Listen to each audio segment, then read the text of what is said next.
Après les conflits parcellaires, les conflits successoraux représentent 50% des cas traités dans les tribunaux de grande instance. Un dossier dans ce journal, mais aussi notre invité Miss Ngumbi Gabriel, la présidente du tribunal de grande instance de Kalamu, revient sur les origines de ce conflit qui déchire, mais aussi sur l'état de la législation congolaise en cette matière. Je vous propose de le suivre.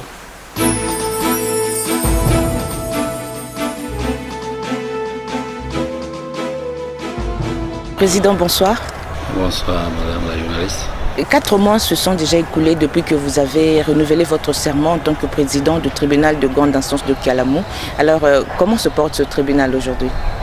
Le tribunal de grande instance de Kalamu se porte bien, malgré les conditions de travail. Nous sommes un tribunal de grande instance de la ville de Kinshasa qui n'a pas de bâtiment propre. Nous sommes dans les bâtiments de la CADECO.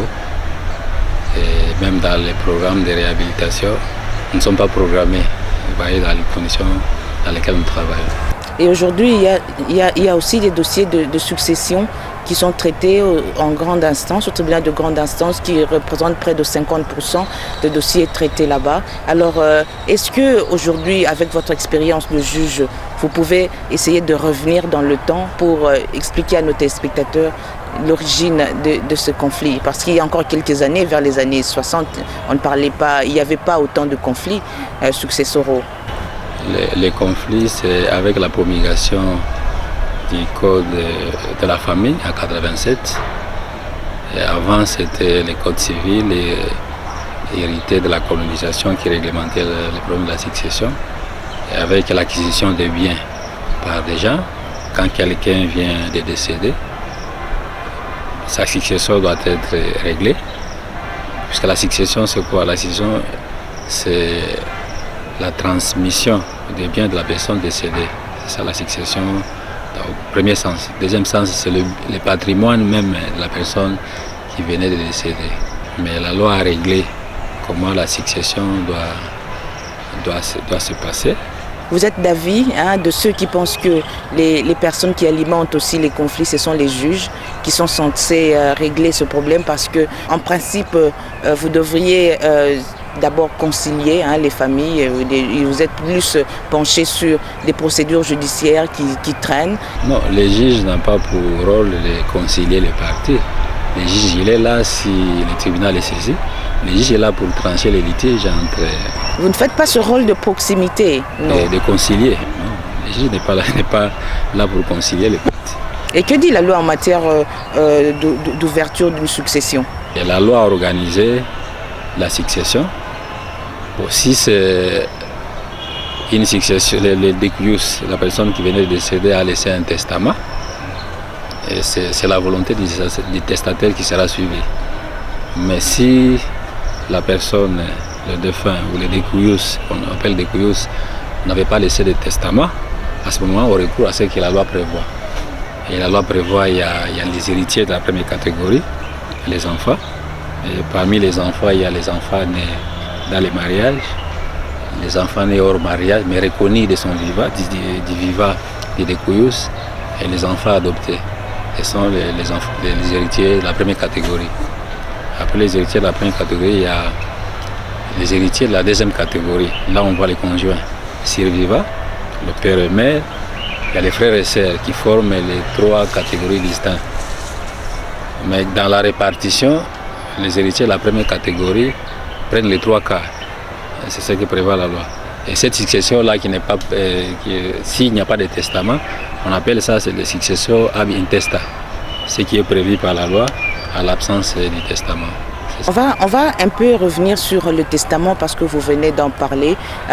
Beaucoup de personnes hésitent d'ailleurs de faire leur testament. C'est une question de croyance. Est-ce que vous-même vous avez déjà pensé à rédiger votre testament? Personnellement, non. Je dois dire la vérité. Je n'ai pas encore songé à le faire. Et pourquoi vous avez peur? Je n'ai pas peur, je le ferai. Mais pour le moment, je sais que je n'ai pas encore terminé la mission pour laquelle le Seigneur m'a assigné dans ce monde. Monsieur le Président, le Code de la famille, la loi de août 87, reprend dans ses articles aussi, parle des personnes qui sont illettrées, mais qui peuvent aussi exprimer leur volonté après un testament. Mais aujourd'hui, il y a des conflits que vous gérez d'ailleurs dans vos tribunaux par rapport aux contestations sur l'authenticité des testaments, des membres de famille accusés de faux en écriture et tout. Aujourd'hui, est-ce qu'on peut encore faire confiance à un testament laissé par un défunt ou une défunte? Non, le problème ne se pose pas si les défunts savent lire. Quelqu'un qui ne sait pas lire et écrire, mais on retrouve un document, par exemple, signé par lui, qui dispatche des biens. C'est là où il y a le problème. Il y a d'abord trois sortes de testaments, selon la loi. Le testament authentique, qui est dressé par les testataires devant le notaire ou l'officier de l'état civil, de la résidence du testataire. Il y a le testament holographe, il y a le testament oral. Mais pour la personne qui ne sait pas lire, c'est là que des fois ça pose problème. Mais pour le testament, je disais holographe, c'est lui qui est rédigé de la main du testataire, il signe et il date. Et il y a le testament oral, c'est si la personne sentant sa mort venir, imminente, il fait une déclaration devant témoin. Mais c'est une question de culture aussi en RDC. Oui, le problème de culture. Mais pour le problème, pour la personne qui ne sait pas lire, c'est là où ça pose problème. Et comment vous arrivez à gérer ça?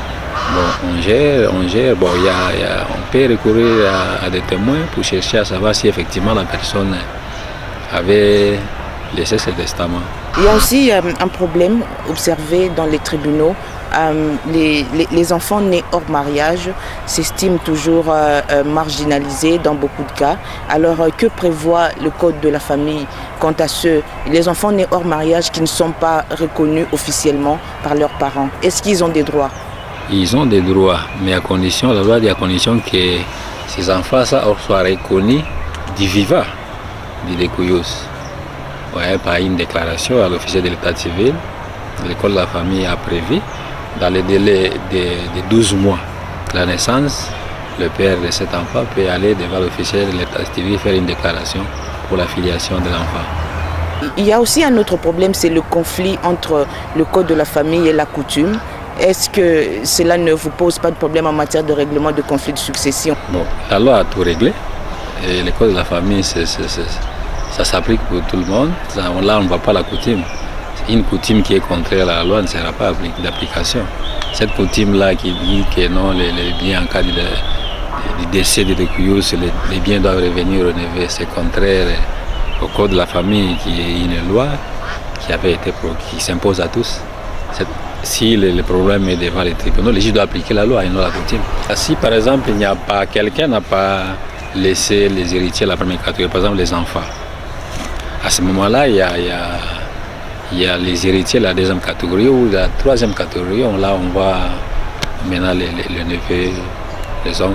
Aujourd'hui, on parle de plus en plus de liquidateurs judiciaires pour régler des conflits successoraux qui s'opposent. Alors, quel est le rôle d'un liquidateur judiciaire, justement? D'abord, qu'est-ce qu'on entend par un liquidateur? Un liquidateur, c'est la personne chargée des opérations de la liquidation. Et la loi a prévu, il y a un liquidateur légal. Et dans les dispositions des codes de la famille, le liquidateur, ça peut être le nez de la famille. Si le nez existe, c'est lui qui sera désigné par la famille. Et il y a des cas aussi de liquidateurs désignés par testament, on appelle liquidateur testamentaire. Et il y a les liquidateurs judiciaires, ce n'est pas dans tous les cas. Les liquidateurs judiciaires désignés s'il y a par exemple contestation grave. Qu'est-ce que vous appelez contestation grave? Bon, conflit entre les héritiers pour la gestion. Le problème c'est la gestion.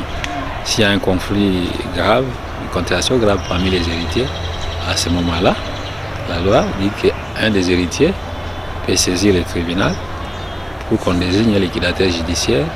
Ça peut être le ministère public ou le tribunal saisi de la question d'office. Il peut désigner ce qu'on appelle le liquidateur judiciaire.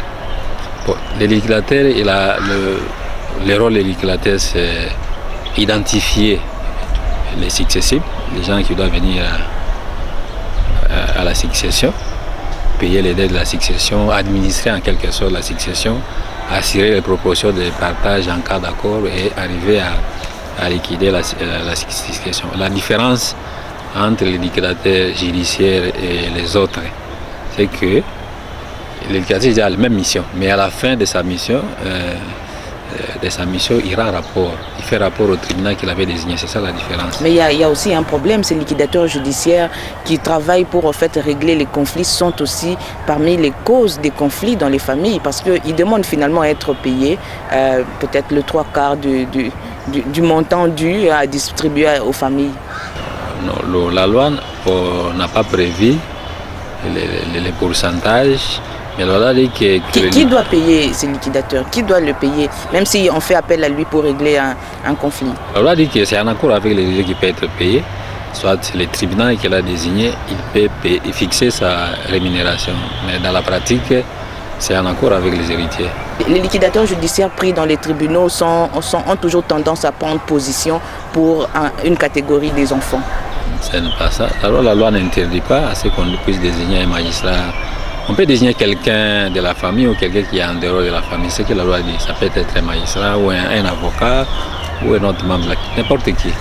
Oui, ça dépend de l'appréciation du tribunal. Ce n'est pas interdit à ce qu'on désigne un magistrat. Est-ce que vous avez vous-même eu déjà à régler un conflit de famille en tant que liquidateur? En tant que liquidateur, j'ai déjà été désigné liquidateur judiciaire par 2 fois. Quand j'étais au tribunal de grande instance de Calamou en tant que juge, j'étais désigné liquidateur judiciaire. Et comment à la suite d'une licitation, puisqu'en cas de conteste, là c'était d'office que le tribunal m'avait désigné comme liquidateur avec mission de vendre les biens de la succession et partager le prix. Je l'avais fait. Et actuellement, je suis en train de gérer aussi notre succession. À la suite aussi d'une licitation. Est-ce que c'est une mission qui paye bien? Ça ne paye pas, ça paye bien, ça veut dire quoi? Hein? On dit que vous vous retrouvez en termes de pourcentage. Non. Bon, il y a ce qu'il est faux, mais moi, généralement, le liquidateur, il est là, il travaille pour les héritiers, et pas pour lui-même. Et en principe, le liquidateur a aussi un temps record où il doit accomplir sa mission, mais par moment, les liquidateurs judiciaires outrepassent même leur mission et même le temps. Sa mission, c'est à la fin de la liquidation, il fait rapport et aux héritiers. En tant que liquidateur, il doit aussi faire rapport au tribunal. Bon, le temps n'est pas limité.